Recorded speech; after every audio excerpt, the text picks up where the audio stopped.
La France est triste. La nouvelle est tombée en fin de matinée. Elle nous a tous séchés. Antoine Griezmann arrête les Bleus. Retraite internationale. 137 sélections, 44 buts, champion du monde, vice-champion d'Europe. C'était l'équipe de France depuis 10 ans. Beaucoup de matchs dans la journée. Vous avez tous sur rmcsport.fr. Et ce soir, à 20h06 sur RMC, je voudrais les réactions des drôles de dames et ce qu'on dit dans vos pays. Honneur, bien évidemment, au deuxième pays de Griezmann, Fredo, l'Espagne. Et son premier pays footballistique. On va dire les choses telles qu'elles sont. Bien sûr, on en a beaucoup parlé en Espagne. Très, très rapidement, ça a été la une de tous les sites sportifs en Espagne. Et vous savez qu'il y a 4 grands journaux sportifs, 2 à Barcelone, 2 à Madrid, sans compter ceux en région. C'est quelqu'un qui est très aimé en Espagne. C'est quelqu'un qui a été formé par le football espagnol. Mais comme un signe du destin, rapidement, l'information a été un peu balayée par la remise en forme surprise de Kylian Mbappé. Oui, et finalement dans le groupe. Voilà le truc. Donc c'est pour dire le symbole, parce que ah oui. Voilà. Je pense que tout le monde a compris ce que je veux dire entre les lignes, c'est que rapidement on a parlé de ça et qu'on a reparlé de ce qu'on va évoquer plus tard, qui est les problèmes pendant le derby madrilène d'hier soir. Donc oui, je pense qu'Antoine Griezmann, je me permets une vraie réflexion parce que j'ai beaucoup pensé à lui aujourd'hui. Antoine Griezmann n'a pas forcément, ça n'a pas eu forcément le retentissement en Espagne, même s'il a été important que ça méritait, parce que je pense qu'Antoine Griezmann est un footballeur qui plaît surtout aux grands connaisseurs de football. C'est-à-dire que pour apprécier à sa juste valeur le niveau stratosphérique qu'a eu Antoine Griezmann et qu'a toujours aujourd'hui Antoine Griezmann, il faut vraiment bien connaître le foot. Et ça, il n'y en a pas en Espagne ? Si, mais la grande majorité des gens n'est pas spécialiste de foot. Tu peux être fan de foot sans bien connaître le foot. Tu vois ce que je veux dire ? Mais quand tu parles à des entraîneurs, moi je me souviens un jour d'une interview très longue avec Simeone juste après le mondial de 2018, la manière dont il parlait de l'intelligence de jeu de Griezmann pendant les matchs de l'équipe de France, mais il y avait des lumières dans ses yeux, il y avait des étoiles dans ses yeux. Et ça, c'est pas quelque chose qu'on voit quand on est forcé, quand on n'est pas un grand spécialiste du foot, quand on ne vit pas là-dedans, quoi. Donc je pense que Griezmann est un immense joueur, mais qui n'aura jamais la reconnaissance réelle parce que son jeu est trop difficile à comprendre pour être totalement apprécié. En Espagne, hein, on est d'accord. En Espagne.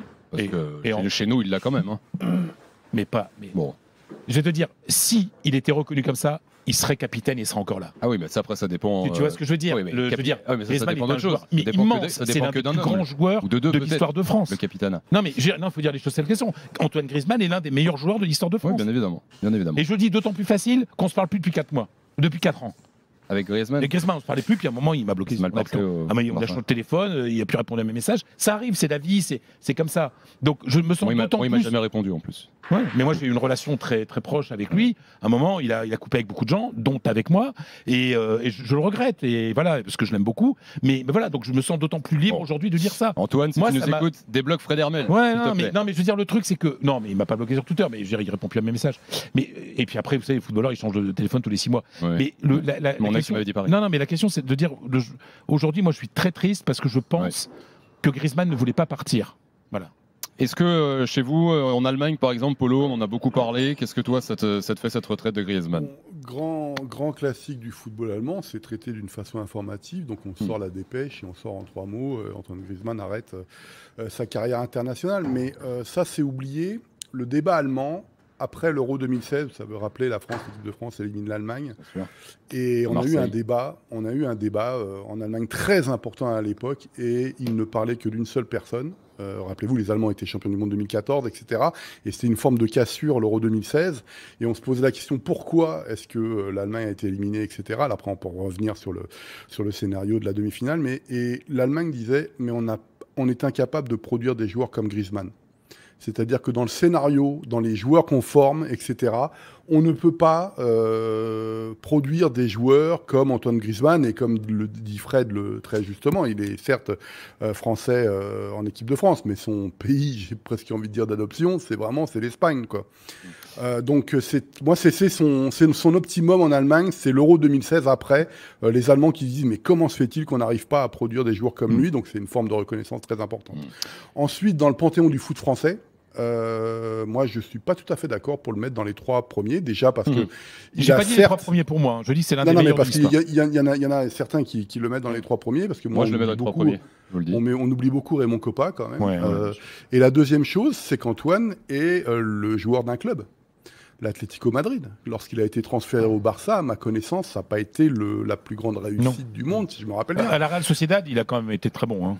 Mais, il a passé le niveau compétitif en bossant avec Simeone à l'Atlético. Il est devenu un grand joueur à ce moment-là, on est d'accord. Sauf qu'on peut se poser la question de savoir si l'Atlético est un club qui embête tous les grands clubs ou si l'Atlético est un grand club qui se fait battre par des autres grands clubs. Et moi, Antoine Griezmann ne fait pas partie de mon podium, justement parce que Zidane a réussi au Real, parce que Platini a réussi à la Juve, et parce que Raymond Kopa a aussi réussi en Espagne. C'est aussi simple que ça. Et souvent, le débat, c'est aussi pour les joueurs, pour leurs accomplissements en équipe de France. Et là, je pense qu'on peut le mettre très haut. Et dans ce fameux. Si c'est une question de titre, on peut mettre beaucoup de personnes devant. Non, pas de titre. Kopa, non, justement, il en a entre guillemets qu'un, mais qui est magnifique. Titre mondial. Il gagne l'Europa League avec l'Atlético, avec le but en finale contre l'OM. Julien, est-ce qu'on en parle en Angleterre? Oui, on en parle. Je pense que les Anglais auraient beaucoup aimé avoir Antoine Griezmann dans leur championnat. Ça aurait pu se faire à un moment. Il a eu beaucoup de grands admirateurs. À Manchester United. Oui, bien sûr. Sur Alex Ferguson. Alors, il était très jeune quand il s'en va, mais même après, une fois que Ferguson était parti, à Manchester United, où il y avait encore beaucoup l'influence de Ferguson, il avait poussé pour que Griezmann vienne. Je pense que les Anglais ont toujours été convaincus que le jeu de Griezmann aurait très bien fonctionné en Angleterre. Dans l'intensité dans laquelle il évolue lui aussi, par ses courses, ses efforts, son pressing, tout ce qu'on veut, il y avait ce côté flair aussi que les Anglais ont du mal à créer. On va parler de Palmer tout à l'heure, tu peux parler d'un Glenn Hoddle, d'un Gascoigne, mais les Anglais n'ont pas vraiment ce genre de joueur-là qui est créateur, qui a ce flair comme Griezmann l'avait, donc ils auraient beaucoup aimé l'avoir avec eux, je pense. Ça s'est jamais fait, ça se fera plus maintenant. Il ira aux États-Unis de toute façon après. Mais ouais, c'est vrai qu'ils en ont parlé aujourd'hui parce que à chaque compétition, vous savez que je travaille un petit peu parfois lors des compétitions pour les Anglais aussi. Et c'est un petit peu comme ce que disait tout à l'heure Polo. Les Anglais étaient parfois en admiration en 2018, en 2022 sur les matchs et les performances de Griezmann. Mais alors, simplement une petite précision par rapport à ce que dit Julien. Ouais. Manchester United, il a été très très proche, mais c'est uniquement parce que sa femme n'a pas voulu qu'il n'est pas allé. Hein. Sa femme refusait d'aller en Angleterre. Je pense qu'il aurait aimé, lui voulait. la première ligue. Ouais. Et je vais même dire que ça a été une source de remous dans le couple. À quelle époque ça? Quelle période?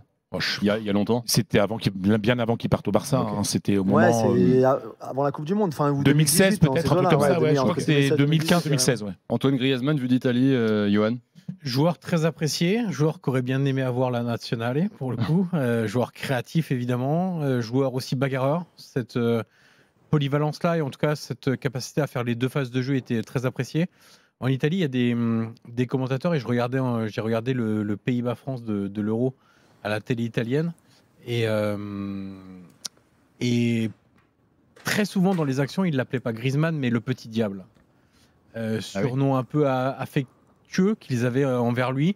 Le petit diable parce que capable d'être très sournois mais dans le bon sens du terme avec le ballon d'être dans l'imprévu, de réussir toujours à parvenir à ses fins avec des gestes techniques assez élégants, mais aussi d'être le côté rentre-dedans, le côté bagarreur qu'il avait eu avec Simeone.